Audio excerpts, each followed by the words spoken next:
오늘은 그 열왕기하 11장 21절부터 해서 17장까지 우선 할 예정입니다. 11장 21절에서 17장까지 해서 오늘 같이 공부를 할 예정이고요.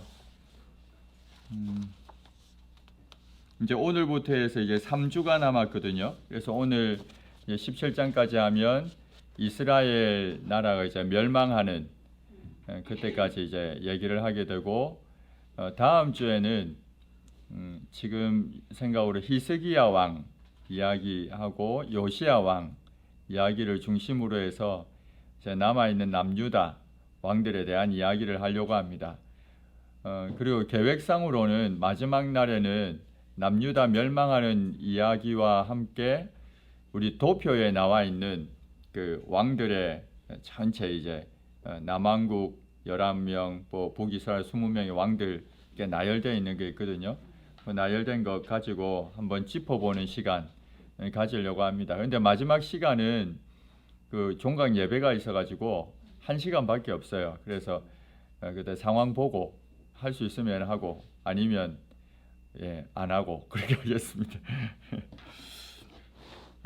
먼저 오늘 본문 보시면 그 유다 왕 요아스 이야기부터 볼 텐데요. 11장 21절부터 한번 보겠습니다. 21절에 보면 우리 요아스 왕에 대해서는 지난주에 잠시 이야기했는데요. 그 요아스의 할머니가 아달랴였죠. 그죠? 그리고 이 그 족보를 보려면 이 아달랴는 남유다의 왕인 여호람과 결혼을 했거든요. 근데 여호람하고 결혼했고 그 여호람의 아버지가 누구였는가 하면 여호사밧 왕이었어요. 그래서 여호사밧이 아합하고 교류를 가졌고, 그래서 우리 서로 사돈 맺읍시다 이래가지고 아합과 이세벨의 딸인 아달랴를 데려왔고요. 그리고 아달랴는 여호람의 아내가 된 거죠. 근데 이 여호람의 아들이 아하시아 왕입니다. 근데 이제 아하시아 왕은 죽죠. 예후에 의해서 죽습니다. 아하시아 왕이 그 북이스라엘 왕 병문안을 갔다가 예후에 의해서 죽임을 당합니다.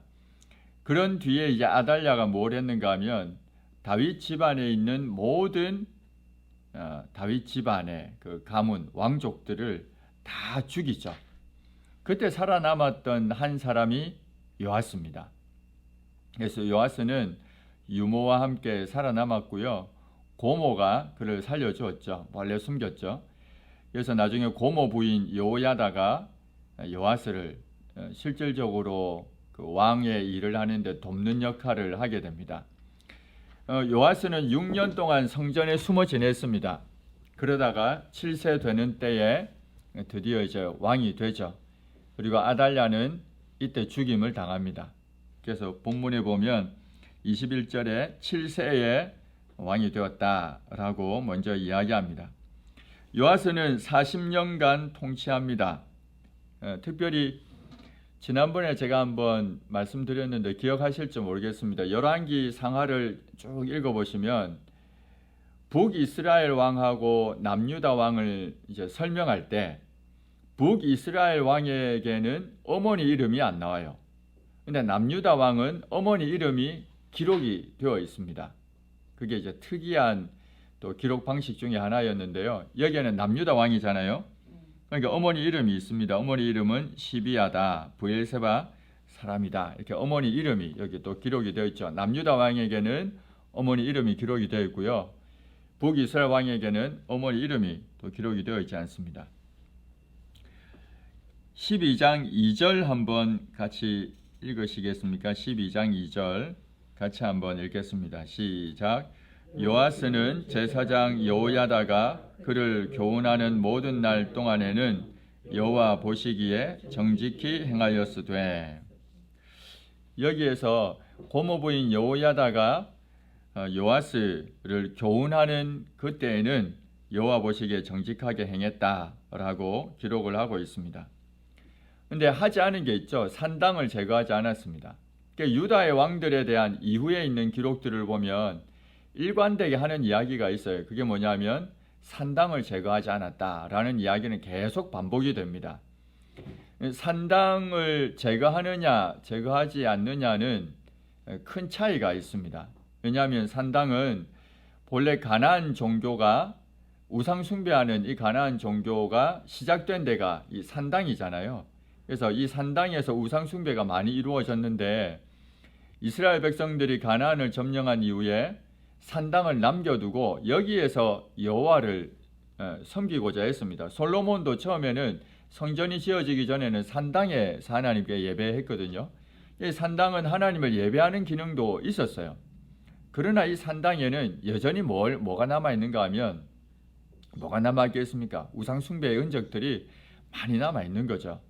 그래서 성전이 세워진 뒤에는 산당을 제거하는 것이 옳은데 여전히 제거하지 않고 남겨두고 있는 장면들을 보게 됩니다. 유다의 왕들이 앞으로 이제 계속 유다의 왕들을 또 이야기할 때마다 특이하게 산당을 제거하지 않았다는 기록이 계속 남아 있습니다. 그럼에도 불구하고 요아스는 또 한편 여호와 보시기에 여호야다가 살아있는 동안에는 정직히 행한 왕으로 기록이 되고 있습니다.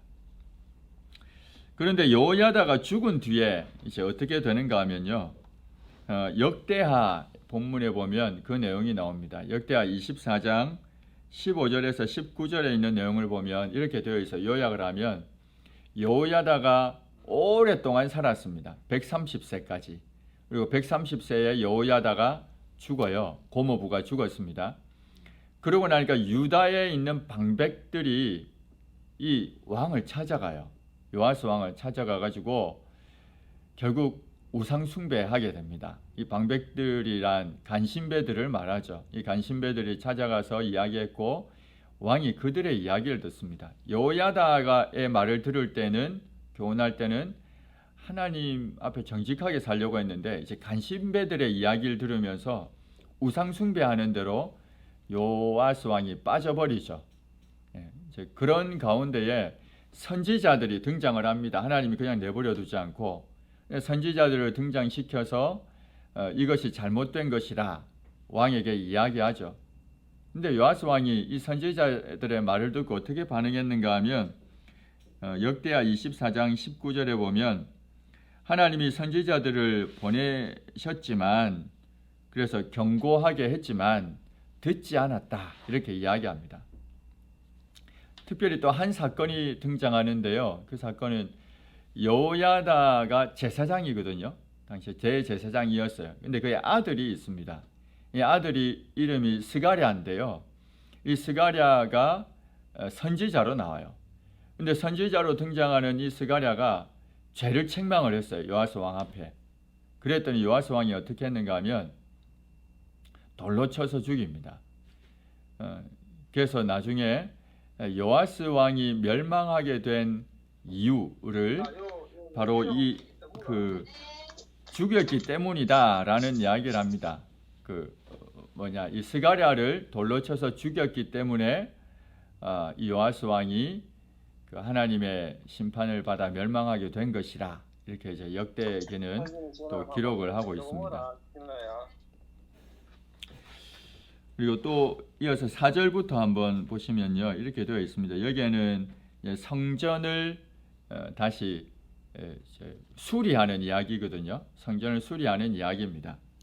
4절부터 해서 16절까지는 성전을 어떻게 수리하는가 이야기합니다. 먼저 4절 보시면 이렇게 되어 있습니다. 요아스가 이제 성전 수리하기 위해서 제사장들한테 이야기합니다. 은을 다 모아서 그것 가지고 수리하라는 거죠. 이게 은을 거두어 들여서 이것 가지고 수리해라 이렇게 이제 요아스가 이야기합니다. 근데 은은 어떻게 모았는가 하면 사람이 통용하는 은, 이 사람이 통용하는 은이라는 말은 인두세, 주민세 이런 걸 말하겠죠. 세금입니다. 세금. 또 각 사람의 몸값으로 드리는 은, 몸값으로 드리는 은은 제일 먼저 생각하는 거 속전이죠. 나이가 되면 속전을 내야 됐습니다. 또 하나는 서원을 했을 때 서원 한 것으로 인해서 또 하나님 앞에 은을 드렸습니다. 또 자원하여 여호와의 성전에 드리는 은도 있다라고 했습니다. 크게 이제 세 종류로 구분을 했는데요. 통용하는 은이 있는가 하면 또 몸값으로 드리는 은도 있고 자원해서 드리는 은도 있는데 이것을 받아서 성전 수리하라는 겁니다. 그런데 요아스 왕 제23년에 이르도록 수리하지 않았어요. 왜 그랬을까? 왜 수리하지 않았을까요? 제사장들이 분명 은을 받았거든요. 앞에 보면 5절에 제사장들이 각각 아는 자에게서 받아들였다는 거죠. 그런데도 수리하지 않았습니다. 왜 수리 안 했을까요? 여기에는 왜 수리하지 않았는지에 대한 기록은 없어요. 왜 제사장들이 이렇게 돈을 거두어 드렸는데도 불구하고 수리하지 않았는가? 여기에 대한 기록은 없습니다. 우선 그 뒤의 내용을 한번 보고 왜 그랬는지 한번 생각을 해볼게요. 그래서 요아스 왕이 이제 다른 방법을 취해요. 지금은 어떤 형태로 했는가 하면 직접 제사장들이 아는 사람들한테 은을 받았죠. 아는 사람들을 통해서 은을 거두어 드렸죠. 이 아는 사람은 아마 성전에서 회계를 담당하는 사람일 테고 이 사람이 뭐 인두세나 주민세나 또 몸값으로 속전, 서원제 혹은 또 자원하는 모든 돈들을 받아서 제사장에게 주었을 겁니다. 근데 이제 어떻게 바꾸는가 하면 입구에다가 궤를 만들었어요. 궤를 만들고 이 아는 사람한테 주지 말고 사람에게 주지 말고 이 궤에다가 은을 넣으라고 한 겁니다. 사람들한테. 그래서 사람들이 주민세나 이런 거를 주민세나 모든 은을 이제 사람한테 주지 않고 궤에다가 넣었습니다. 그리고 왕이 이 궤를 이제 왕의 신하들 또 제사장에 있는 사람들 합해서 어느 정도 돈이 차면 봉하도록 했습니다. 봉해서 그걸 가져왔죠. 그리고 이제 그걸 비우면 또다시 그 궤를 두고 이런 식으로 아마 은을 모았던 것 같습니다. 그렇게 은을 모아가지고 이 은을 이제 어떻게 했는가 하면 제사장한테 주지 않아요. 본래는 성전을 수리하는 일을 제사장에게 맡겼는데 이제 제사장에게 맡기지 않고 실제로 일하는 사람들에게 그 일을 맡깁니다. 그래서 실제 일하는 사람들에게 돈을 주죠. 필요한 만큼 돈을 주고 이 사람들은 받은 돈을 가지고 일을 합니다. 그런데 여기에 성경을 읽어보면 이 사람들하고 회개하지 않았다라고 이야기했거든요. 성실하게 정직하게 일했다는 걸 이야기해요. 그래서 실제로 일하는 사람들은 성실하게 정직하게 일했고 그래서 회개할 필요조차 없었던 거죠. 그렇게 해서 성전이 수리됩니다. 그 이야기가 4절부터 해서 16절까지 내용입니다. 다만 16절에 보면 속건제의 은과 속죄제의 은은 여호와의 성전에 드리지 않고 제사장에게 돌렸다 해서 속건제와 속죄제의 은만큼은 제사장이 취할 수 있도록 한 겁니다. 이게 이제 전체 이야기예요.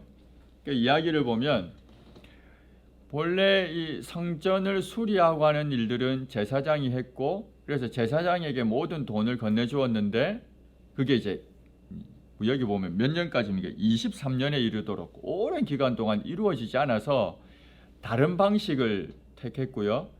그래서 이제 잘 마무리된 그 이야기입니다. 제사장들이 왜 수리를 안 했을까요? 그냥 태만해서 그랬을까? 은을 분명히 받긴 받았잖아요. 그리고 마지막에 보면 16절에 속건제와 은과 속죄제의 은을 또 이야기하고 있죠. 그래서 이것은 제사장에게 돌렸다라고 했으니까 제사장들이 은을 취해서 그것을 사용한 것을 알 수가 있습니다. 그렇게 보면 앞에서 왜 제사장들이 하지 않았을까? 왜 그랬을 것 같아요? 개인적으로 다 자신들이 쓰지 않았나 이렇게 추정할 수 있는 거죠. 여기에는 나와 있지는 않아요. 다만 이제 요아스 왕이 여호야다와 제사장들을 불러서 왜 안 했느냐라고 하면서 완전 제도를 바꾸어 버리잖아요. 이전에 하는 방식과 전혀 다른 방식으로 했고 그게 잘 이루어지는 것을 봅니다. 어떻게 생각하면 이 제사장들이 좀 물욕이 있지 않았나 이제 그 생각을 해요. 그래서 분명 요아스 왕은 이것은 성전을 수리하기 위해서 거두어 드리는 돈이라고 했는데도 불구하고 그냥 성전 수리하지 않았던 거죠. 근데 또 한편 생각하면 좀 구분할 필요가 있지 않았나는 생각은 해요.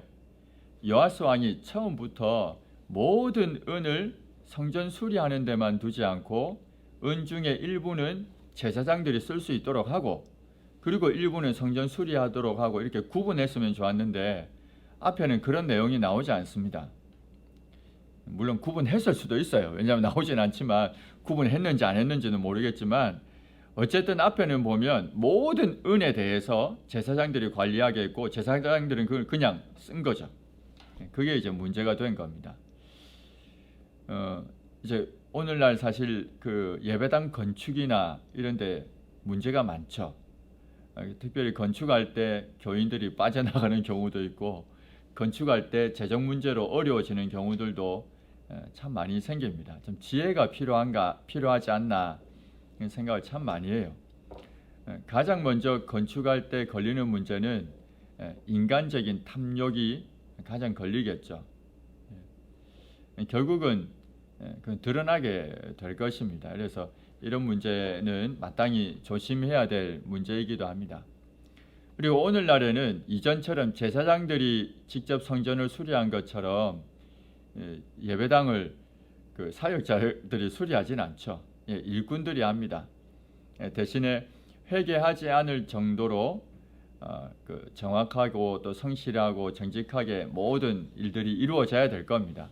그래서 투명한 게 참 중요하지 않나는 생각을 해요. 한편으론 그런 생각도 합니다. 어쨌든 건축은 쉬운 일은 아닙니다. 오늘날에도 예배당 건축은 쉬운 일은 아니지만 또 한편 이 건축하는 걸 통해서 성도들의 교인들의 헌신도 같이 이끌어낼 수도 있고 그걸 통해서 오히려 또 교회가 더 한 발 나아갈 수 있는 좋은 계기도 될 수가 있습니다. 그래서 좋은 의도였죠. 요아스 왕도 성전을 수리한다는 게 얼마나 좋은 의도였습니까?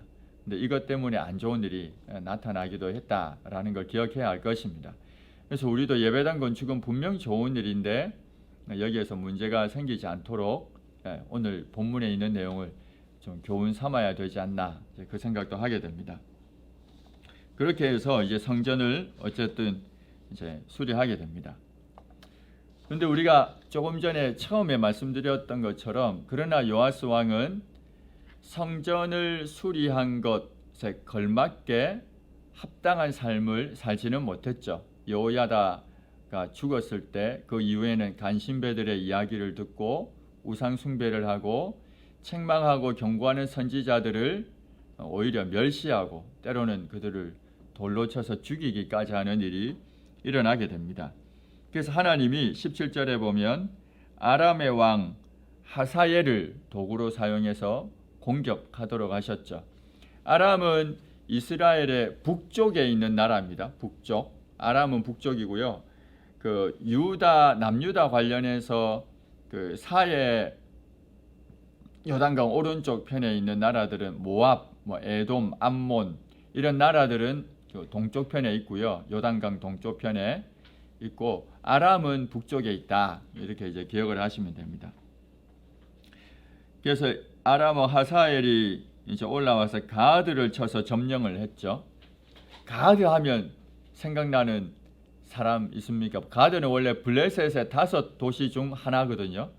블레셋의 5 유명한 도시 중에 하나가 가드인데 가드 하면 생각나는 인물이 없습니까? 골리앗. 네, 골리앗 맞아요. 딱 바로는 지금 사무엘상 공부하고 있어서 제가 말씀드렸습니다. 아침에 묵상하고 있으니까 본래 이제 가드는 이전에 아낙 여호수아가 가나안 땅을 정탐할 때 아낙 자손을 보았다고 했잖아요. 그 아낙 자손이 이 가드에 있었거든요. 그래서 아마 골리앗도 아낙 자손의 후손일 것이다 이렇게 생각을 합니다. 그래서 거인족, 그래서 2m 90cm 정도 되는 키니까 엄청나잖아요. 가드 하면 골리앗이 떠오릅니다. 지금 사무엘상 아침 묵상하고 있으니까. 그래서 이 하사엘이 가드를 점령하고 다시 예루살렘을 향하여 올라가고자 하는 그 이야기입니다. 그래서 요아스 왕이 어떻게 하는가 하면 모든 성전에 있는 은과 금을 다 내어줍니다. 이것은 그 부정적인 측면으로 여기서 이야기하고 있는 거죠. 사실은 그럴 때마다 하나님께 도움을 구해야 하는 것이 왕의 역할이기도 한데 하나님께 도움을 구하지 않고 할 수 있는 방법을 생각해 보니까 성전을 수리해 놓고 성전 안에 있는 모든 기물들을 다 내어주는 그런 일을 하게 됩니다. 그래서 요아스는 신복들이 일어나서 반역을 해서 죽임을 당하게 됩니다. 이게 이제 요아스 왕에 대한 이야기입니다. 역대하 24장 25절은 이렇게 이야기합니다. 요아스가 크게 부상함에 적군이 그를 버리고 간 후에 그의 신하들이 제사장 여호야다의 아들들의 피로 말미암아 반역하여 스가랴 죽인 것, 여호야다의 아들 스가랴를 죽인 것, 그거 생각나죠? 반역하여 그를 그의 침상에서 쳐 죽인지라. 다윗성에 장사하였으나 왕들의 묘실에는 장사하지 아니했다. 이렇게 역대기는 요아스 왕의 마지막을 이야기합니다. 신약 성경에 보면 이런 표현이 나옵니다. 아벨의 피로부터 사가랴의 피에 이르기까지라는 표현이 나와요. 신약 성경을 읽다 보면 복음서 중에 제가 정확하게 어딘지는 기억이 안 나는데 아벨의 피로부터 사가랴의 피에 이르기까지라는 표현이 나옵니다. 이 아벨과 사가랴가 등장하는데 이 사가랴가 스가랴라고 이야기하거든요. 이 스가랴가 누군가 할 때 바로 여기에 등장하는 그 성전 뜰 안에서 돌에 맞아 죽은 선지자 스가랴로 이야기합니다.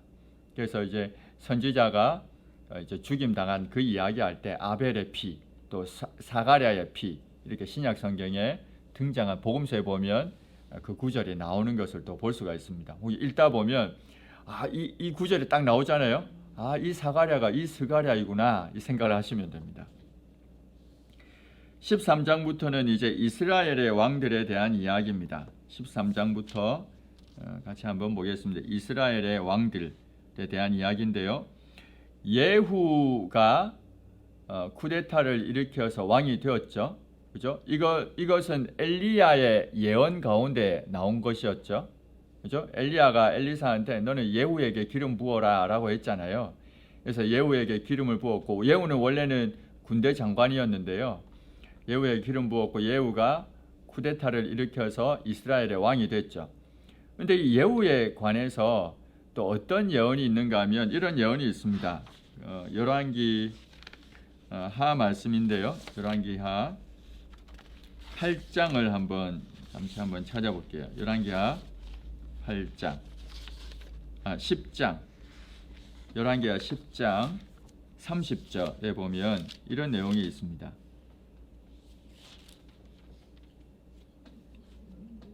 여호와께서 예후에게 이르시되 네가 나보기에 정직한 일을 행하되 잘 행하여 내 마음에 있는 대로 아합 집에 다 행하였은즉 네 자손이 이스라엘 왕위를 이어 4대를 지내리라 라는 이야기가 있어요. 사실은 그 예후에 관해서는 우리 지난 시간에 공부할 때 미치게 모는 자 이런 표현들이 있었잖아요. 예후를 가리킬 때 난폭한 성격을 보여줍니다. 예후는 매우 난폭한 사람이었어요. 그러나 아합 가문을 멸망시키죠. 엘리야의 예언대로. 그래서 그 이야기입니다. 10장 30절은 네가 나보기에 정직한 일을 행하되 잘 행했다. 이 표현은 아합 가문을 네가 다 이제 완전 멸절시켰다라는 의미입니다. 그래서 너의 자손은 4대까지 이르게 될 것이다 라고 이야기하거든요. 그리고 실제로 예후의 아들들은 여기 보면 요아스가 예후의 아들로 등장하고요. 요아스 다음에 요아스가 나옵니다. 요아스 그리고 둘째 등장했죠. 그 다음에 여로보암 2세 그리고 스가랴 이렇게 해서 예후 그 다음에 4대로 이어집니다. 요아스 여로보암 그리고 스가랴. 근데 스가랴는 나중에 쿠데타에 의해서 이제 죽습니다. 그래서 4대 동안 실제로 이어지는 그 장면을 볼 수가 있습니다.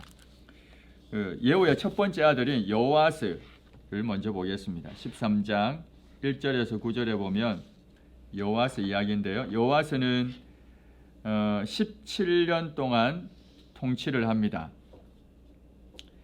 근데 이 당시에 이 아람 왕이 있는데요. 이스라엘을 학대했다라고 이야기합니다. 하사엘이 아람 왕으로 있다가 그의 아들이 또 그 베나닷이거든요. 이 보면 베나닷이라는 인물이 계속 나와요. 그러니까 하사엘 바로 위에 아람 왕이 베나닷이거든요.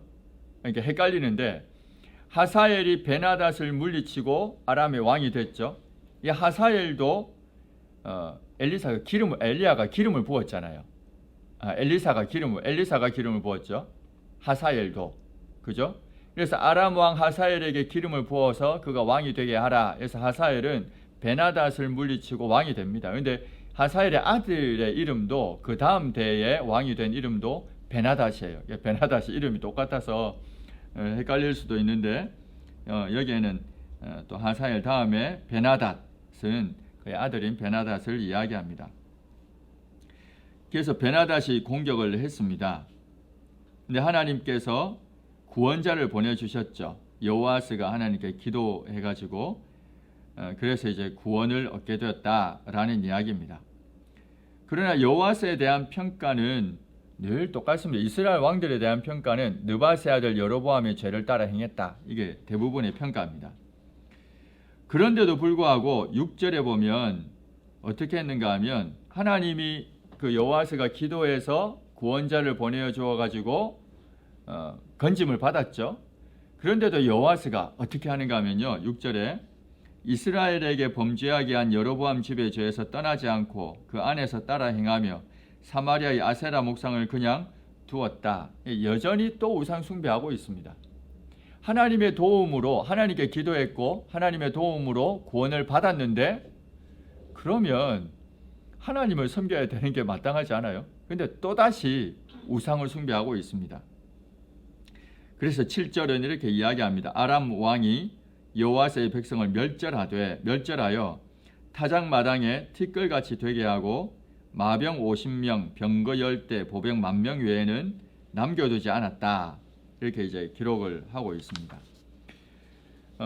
여호와스 왕은 이제 한마디로 어떤 왕인가 이렇게 생각을 해보면 백성들을 이용해 먹는 왕이었습니다. 여호와스 왕은 백성들을 이용해 먹는 그런 왕이었다라는 걸 알 수가 있습니다. 뿐만 아니라 여호와스는 백성들을 이용할 뿐만 아니라 하나님을 또 이용해 먹는 왕이었다 이렇게 볼 수가 있습니다. 그래서 필요할 때 하나님의 도움을 구하고 그 도움을 입자마자 또 우상 숭배하는 바로 그런 왕이었죠. 그래서 매우 세속적인 가치를 가지고 있고 현세적인 삶 그것만 추구하는 바로 그런 왕이었다라는 걸 볼 수가 있습니다. 요아스 왕 다음의 왕이 요아스입니다. 유다의 왕 요아스하고 이름이 똑같죠. 근데 이스라엘에게도 요아스라는 인물이 있습니다. 요아스의 아들이고요.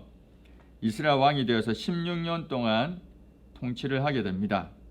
그도 똑같습니다. 느바세 아들 여로보암의 모든 죄에서 떠나지 않았다 라는 이스라엘 왕들에 대한 평가가 똑같이 등장합니다. 11절에 보면.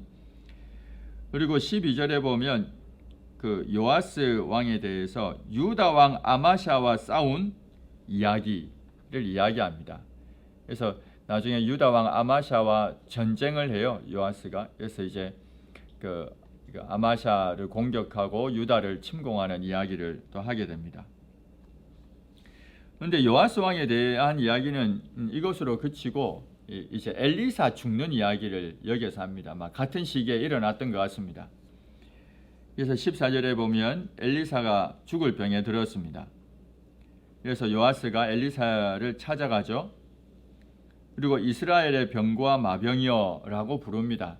아마 엘리사가 이스라엘을 많이 구원해 주었기 때문이었을 겁니다.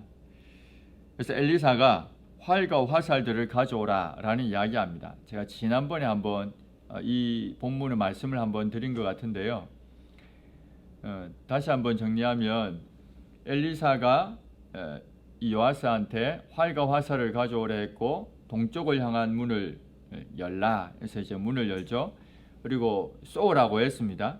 쏘고 나서 그 엘리사가 요아스 왕한테 뭐라고 했는가 하면요, 성경에 보면 이렇게 되어 있습니다.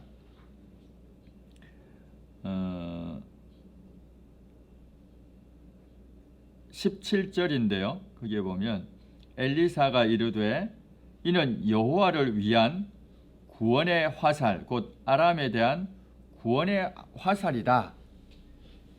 분명히 쏜 뒤에 엘리사가 한 말은 무엇인가 하면 이 화살은 구원의 화살이다, 아람에 대한 구원의 화살이다 라는 이야기를 요아스 왕한테 했죠. 그리고 나서 엘리사가 다시 이야기합니다. 이번에는 화살들을 집으라. 그리고는 치라고 이야기합니다. 땅을 치라. 그러니까 3번을 치고 그쳤다. 그래서 하나님의 사람 엘리사가 노합니다. 그래서 이야기합니다. 대여섯 번을 칠 것이니이다. 그랬더라면 아람을 진멸하기까지 쳤을 것입니다. 그래서 당신은 아람을 3번만 이기고 말 것이다 라는 이야기를 합니다. 지난번에 말씀드린 것처럼 요아스 왕이 그 화살을 집어서 3번만 친 것은 구원의 화살이라고 이야기했던 엘리사의 말에 대한 믿음이 없었기 때문입니다. 만약에 그 믿음이 있었다면 지난번에도 말씀드렸는데 화살을 엄청 집어들고 많이 강하게 여러 번 쳤겠죠. 만약 그렇지 않다 하더라도, 만약에 한 번만 쳤다 하더라도 그 요아스 왕의 태도가 그 말씀을 구원의 화살이라는 그 이야기를 들은 그에 대한 믿음을 가지고, 만약 그 믿음을 가지고 그 태도를 가지고 쳤다면 한 번만이라도 아람을 다 멸절했겠죠. 그러니까 태도의 문제가 나타났던 겁니다. 그러니까 엘리사가 한 말에 대해서 믿지 못했던 거예요. 그러니까 그냥 하는 둥 마는 둥 미온적인 태도로 대하지 않았나, 그 생각을 합니다. 믿음이 없었던 거죠. 성경은 믿음에 대한 이야기를 수도 없이 합니다. 우리가 성경에 보면 여러 구절들이 있는데요. 먼저 이야기하는 건 로마서에 보면, 로마서는 전체 16장이잖아요. 그 중에 1장 16절하고 17절이 어쩌면 로마서의 큰 핵심이 되기도 합니다. 그래서 로마서 1장 16절에 있는 17절에 있는 말씀은 이 복음에 대한 이야기를 하고, 이 복음은 믿는 자에게 구원을 주시는 하나님의 능력이 된다 라고 이야기한 뒤에 17절에 보면 의에 대한 이야기를 합니다. 그래서 믿는 사람은, 하나님의 의를 가진 이 사람은 믿음으로 믿음에 이르게 한다, 믿음으로 산다는 이야기를 해요. 그래서 하나님의 의에 대한 이야기를 하죠. 18절부터, 로마서 1장 18절부터는 먼저 하나님의 진노에 대한 이야기를 3장 20절까지 쭉 하다가요, 그리고 3장 21절부터는 하나님의 의에 대한 이야기를 하게 됩니다. 그래서 하나님의 의가 중심인데, 이 하나님의 의를 가진 사람은 믿음으로 산다는 이야기를 하는 게 로마서죠. 그래서 믿음으로 산다는 것이 얼마나 중요한가를 들려주고 있습니다. 로마서 이야기입니다. 그뿐만 아니라 또 성경에 보면 히브리서 11장 6절은 뭐 다들 아는 말씀인데, 믿음이 없으면 하나님을 기쁘시게 할 수 없다. 그래서 하나님이 있다는 것도 믿어야 되고, 그죠? 하나님이 상 주신다는 것도 믿어야 할 것이다 라고 또 히브리서는 이야기합니다. 야고보서도 이야기합니다. 만약에 너희가 지혜가 부족하면 하나님께 구해라. 하나님께 구하되 어떻게 구하라고요? 믿음으로 구하라. 의심하지 말라. 그게 야고보서 이야기입니다.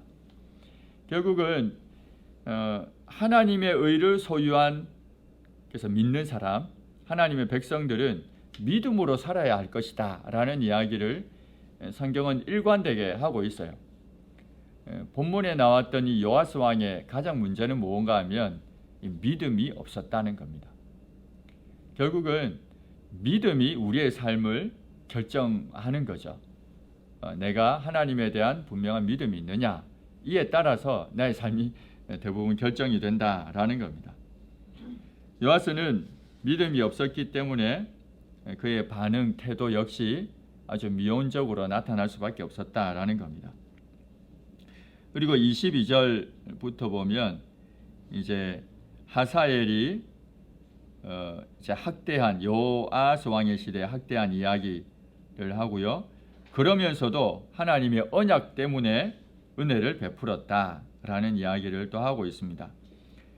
하사엘이 죽고 아들 베나닷이 이제 왕이 되었고요. 그래서 이 요아스가 베나닷의 손에서 성읍을 다시 빼앗았다. 그러니까 여호아스가 빼앗겼던 그 성읍들을 다시 이제 빼앗은 이야기도 여기서 언급을 하고 있습니다. 13장 20절하고 21절은 독특한 이야기를 합니다. 13장 20절하고 21절 한번 성경 보시겠습니까? 여기에는 조금 특이한 이야기를 하나 하고 있어요. 엘리사가 죽으니 그를 장사했고 해가 바뀜에 모압 대적 떼들이 그 땅에 온지라 마침 사람을 장사하는 자들이 그 도적대를 보고 그의 시체를 엘리사의 묘실에 들이던짐에 왜 던졌는가 하면 다급했겠죠. 도적대가 오니까. 시체가 엘리사의 뼈에 닿자 곧 회생하여 일어섰다. 그러니까 장사 지내고 있다가 시체를 엘리사의 묘실에 던졌는데 그 엘리사의 묘실에 있는 그 엘리사의 뼈에 이 시체가 닿으니까 시체가 다시 일어났다. 회생해서 일어났다. 살아났다. 는 이야기입니다. 참 놀라운 일이죠. 이것으로 여기에는 끝납니다. 이 두 구절로 여기에 대해서는 다른 이야기가 없어요. 그래서 이것 보면서 우리가 세 가지 정도를 생각할 수가 있습니다. 이게 첫 번째는 선지자의 엘리사가 선지자였으니까 선지자 사역의 핵심이 무엇이었을까라는 겁니다. 선지자 사역의 핵심은 우리가 생각할 때 선지자 이러면 죄를 지적한다 이렇게 생각을 하잖아요. 맞아요. 선지자들은 죄 지은 것에 대해서는 죄를 지적하는 일을 많이 했습니다. 그래서 왕이 죄 지으면 죄 지었다고 이야기하고 회개하라고 이야기하고 이렇게 하죠. 단어가 또 생각이 안 나는데 율동으로 성경 파노라마 프로그램이 있거든요. 성경 공부하는 것. 거기에 보면 선지자 왈 회개하라 라는 이야기를 합니다. 그래서 이 회개하라는 이야기를 선지자들이 하죠. 그런데 엘리사나 엘리야가 했던 사역을 보면요. 실제로 행한 모든 사역들을 보면 예를 들면 나병 환자 나아만을 고치는 이야기나 혹은 또 과부의 아들을 살린 이야기나 또 기름병에 기름이 떨어지지 않게 한 이야기나 또 수많은 독이 든 죽을 다시 독을 제거하고 그 선지자 성도들을 먹인 이야기, 도끼가 빠지면 그 도끼를 또 떠올리게 한 이야기, 모든 이야기들은 생명과 연관되어 있다는 것을 이야기합니다. 결국 선지자의 사역은 생명을 보존하고 또 생명을 회복하는 그런 사역을 했죠, 주로. 그래서 여기에 엘리사의 뼈에 시체가 닿았을 때 살아난 것 보면 선지자 사역의 핵심이 무엇인가를 한번 여기에서는 보여준다고 이야기할 수 있습니다. 그리고 또 하나는 당시에 이제 아람이라는 나라가 끊임없이 이스라엘을 공격하고 있던 때였잖아요. 그럼에도 불구하고 회복될 것이다 라는 걸 보여주는 거죠. 에스겔서 37장에 보면 마른 뼈들이 일어나죠. 그게 의미하는 바가 무엇인가 하면 에스겔은 포로로 잡혀간 인물이거든요. 지금 아수르에 의해서 또 이 에스겔은 바벨론에 의해서 완전히 포로로 잡혀간 인물인데 마른 뼈들이 일어나서 큰 군대를 이루는 이 장면을 보여준 건 이스라엘이 회복될 것이다. 이걸 보여주는 거거든요. 결국 여기에서도 비록 주변에 있는 여러 나라 아람이 공격하고 나중에 이스라엘이 멸망에 이르게 되겠지만 그러나 살아나게 될 것이다. 회복하게 될 것이다. 이걸 보여주는 겁니다. 이거하고 에스겔의 37장 마른 뼈의 환상하고 연결시킬 수가 있어요. 그리고 마지막 세 번째로 볼 수 있는 건 예수님의 부활과 연결됩니다. 그래서 예수 그리스도의 부활과 또 이거 연결이 된다는 거죠. 결국은 선지자 중에 선지자가 누구겠습니까? 예수님이잖아요. 그러니까 예수님도 동일하게 그 생명을 살리고 또 생명을 보존하는 일을 했고, 심지어 자신의 목숨을 요한복음 10장에 보면 목숨을 내어주면서까지 그 생명을 살리는 그 일을 하지 않았습니까? 예수님의 사역의 핵심을 이렇게 이야기합니다. 성경 한번 찾아보는데요. 마태복음 4장 한번 찾아볼게요. 예수님의 사역의 핵심을 뭐라 이야기하는가? 마태복음 4장에 보면 23절하고 24절은 이렇게 이야기합니다. 예수께서 온 갈릴리에 두루 다니사 그들의 회당에서 가르치시며, 그러니까 예수님의 사역의 핵심은 가르치는 사역이다. 또 하나는 천국 복음을 전파하시며, 또 전파하는 사역, 또 백성 중에 모든 병과 모든 약한 것을 고치시는 사역이라고 볼 수가 있습니다. 그래서 예수님의 사역의 핵심은 뭐냐면 가르치고 전파하고 고치는 것이었다. 이렇게 이제 정리를 하기도 합니다. 그래서 이 고친다라는 이 표현은 생명을 보존하고 회복하는 것과 연관되는 거죠. 그리고 실제로 사람을 온전히 고치는 일은 언제 생겨나게 됩니까? 예수님의 십자가와 부활로 인해서 생겨나는 거잖아요. 결국은 선지자 중에 선지자였던 그 예수님의 사역을 지금 내다보게 하는 게 바로 엘리사의 뼈에 닿아서 사람이 살아난, 시체가 다시 회생하게 된 이것이 예수님의 사역의 핵심을 또 보여주는 것이다. 나아가서 예수님의 부활을 이야기하고 있는 것이다. 이렇게 이제 말할 수가 있습니다. 그래서 여기에서 엘리사의 죽음을 통해서는 크게 그 세 가지 정도 생각을 할 수가 있습니다. 선지자 사역의 핵심이 무엇이었는가? 당시 이스라엘의 형편이 이러했지만 결국 다시 하나님이 일으켜 세울 것이다. 그리고 마지막으로는 예수님의 그 십자가와 부활, 이것을 보여주는 것이다. 이렇게 이제 볼 수가 있습니다.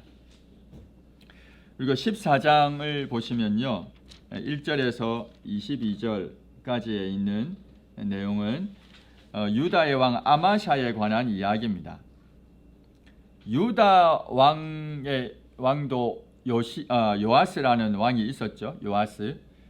요아스의 아들이 이 아마샤입니다. 아마샤는 25세에 왕이 되어서 29년간 통치했다. 어머니의 이름은 요아단이다 라는 이야기합니다. 아마샤 역시 여호와 보시기에 정직하게 행했지만 다윗과 같지는 않았고, 아버지 요아스처럼 행했지만 산당들을 또 제거하지 않았다. 그래서 백성이 여전히 산당에서 제사하고 분향했다라고 이야기하고 있습니다. 그런데 이제 아마샤 왕에 대한 이야기는 여기 쭉 읽다 보면 특이한 게 하나가 나오는데요. 5절에 보면 부왕인 요아스를 신복들이 죽였잖아요. 그 요아스가 부상을 입었을 때 신복들이 죽였죠. 그러면서 왜 죽였는가 했을 때 그 여호야다의 아들들의 피를 흘렸기 때문이다. 이렇게 했잖아요. 그래서 이 신복들을 죽여서 이 아마샤가 아버지를 죽인 신복들을 처형합니다. 처형하는데 옛날 같은 경우에는 보통 이제 우리 사극에 보면 그 집안 대대로 막 다 처형해 버리잖아요. 근데 여기에서는 이 아마샤가 그 신복들만 처형을 하고 자식들은 살려뒀다라는 내용이 특이하게 나옵니다. 그러면서 신명기 24장에 있는 말씀을 여기에 인용을 하고 있어요. 신명기 24장 16절에 있는 말씀인데요. 그 말씀은 아버지는 그 자식들로 말미암아 죽임을 당하지 않을 것이고 자식들은 아버지로 말미암아 죽임을 당하지 않을 것이다. 각 사람은 자기 죄로 말미암아 죽임을 당할 것이다. 이렇게 신명기 이야기하거든요. 근데 이 말씀에 따라 행했다는 겁니다. 아마샤가. 결국 아마샤가 신명기에 있는 말씀에 따라서 이제 처형을 한 것을 여기에서 이야기합니다. 그래서 신명기 말씀을 인용을 했죠. 그리고 아마샤는 소금 골짜기는 어디냐면 사해가 있으면 그 아래쪽이겠죠. 그 아래쪽 오른쪽에는 어떤 나라들이 있는가 하면 에돔이나 모압, 암몬 이런 나라들이 그쪽에 있잖아요. 그래서 그 사해 소금 골짜기에서 이제 에돔 사람을 죽였다라는 이야기를 여기서 또 하고 있습니다. 8절부터 보면 이제 또 이제 이스라엘 왕 요아스한테 전쟁하자는 이야기를 합니다. 전쟁하자, 대면하자라는 이야기가 한판 붙자 그 얘기죠. 그때 이스라엘의 왕인 요아스가 이야기합니다. 레바논 가시나무가 레바논 백향목에게 전가를 보내서 말하기를 너의 딸을 내 아들에게 주어 아내로 삼게 하라 이렇게 이제 말을 했다는 거죠. 그랬더니 레바논 들짐승이 지나가다가 가시나무를 짓밟았다 이야기합니다. 쉽게 말해서 이스라엘의 왕인 요아스는 유다의 왕인 아마샤한테 너는 이 가시나무와 같다라는 이야기를 합니다. 네가 에돔을 쳐서 이제 방금 이겼잖아요. 소돔 골짜기. 예. 에돔을 쳐서 이겼기 때문에 네가 마음이 교만해졌다. 그러니 돌아가라 이렇게 이야기합니다. 그런데 아마샤가 돌아가지 않고 전쟁을 합니다. 그래서 유다가 패하죠. 도망을 하게 된 이야기입니다. 그래서 이 요아스가 아마샤를 사로잡고는 예루살렘 성벽을 400규빗이면 2km 정도 되잖아요. 다 헐어버리고 또 금과 은 기명을 탈취하고 사람을 볼모로 사람들을 이제 잡아갔다. 그 이야기를 또 여기에서 하고 있습니다. 근데 여기에는 이 아마샤가 그 왜 북이스라엘을 공격하려고 했는지 구체적인 이유는 안 나와요. 물론 이유 중에 하나가 에돔을 공격에서 이겼기 때문에 교만해서 이제 공격했다라고 하는데요. 역대기에 보면 조금 더 구체적인 이야기를 합니다. 어떤 이야기인가 하면 에돔을 공격할 때 이 아마샤가 이스라엘의 용병들을 구해요. 용병들을 요청을 한 거죠. 그래서 이스라엘 용병들이 이제 유다에 왔어요. 그래서 같이 에돔을 공격하려고 했는데 선지자가 뭐라고 했는가 하면 이 아마샤한테 돌려보내라고 합니다. 그래서 돌려보내요. 그런데 이 이스라엘 용병들이 그냥 돌아가면 되는데 사실은 용병은 돈 받고 싸우잖아요. 근데 이제 돈을 제대로 못 받으니까 화가 났던 거죠. 그래서 돌아가는 길에 유다에 있는 성읍들을 공격하고 탈취하고 사람도 죽이고 그런 일을 하면서 돌아가 버렸습니다. 이게 또 계기가 된 겁니다.